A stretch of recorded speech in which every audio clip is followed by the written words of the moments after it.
यमराज के द्वार पर दो आदमियों ने एक साथ दस्तक दी।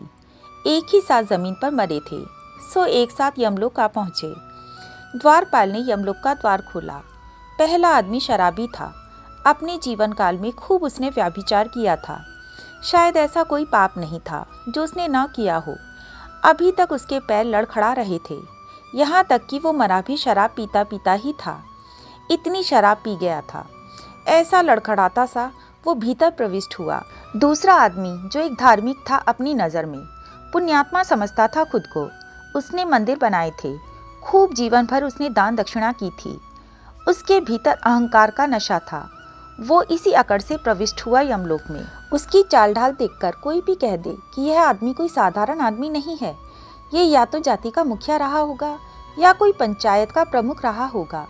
कई मंदिरों पर अपना नाम इसने खुदवाया था। इसके कृत्यों की गाथा भी नीचे जमीन पर अभी भी चल रही होगी।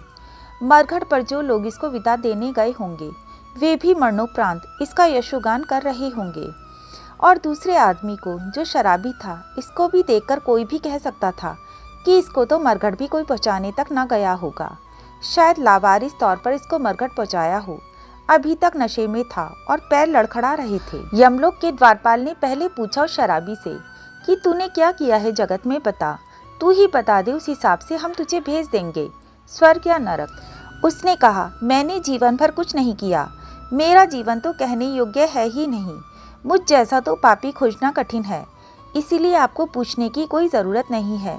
हिसाब मत लगाओ, बस नरक का रास्ता कहाँ है मुझे बता दो, मैं खुद वहाँ चला जाऊँगा। यमराज ने अब दूसरे आदमी से पूछा कि अब आप बताओ कि आपने जीवन भर क्या किया। उसने तो पूरी अपनी लिस्ट गिनवा डाली कि इतने मंदिर बनवाए मैंने, इतने मैंने साधुओं को इतनी इतनी बार भोजन कराया, इतने दिन मैंने खुद उपवास किए, इतनी माला मैंने जपी, इतने लाख राम का नाम लिखा।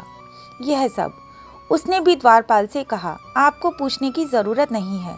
जैसे यह आदमी कहता है कि नरक कहाँ है, रास्ता बता दो, वैसे आप मुझे बता दो कि स्वर्ग कहाँ है। और जब वे दोनों यमदूत के द्वारा पहुंचाए गए तो शराबी स्वर्ग में था और दानी नरक में था।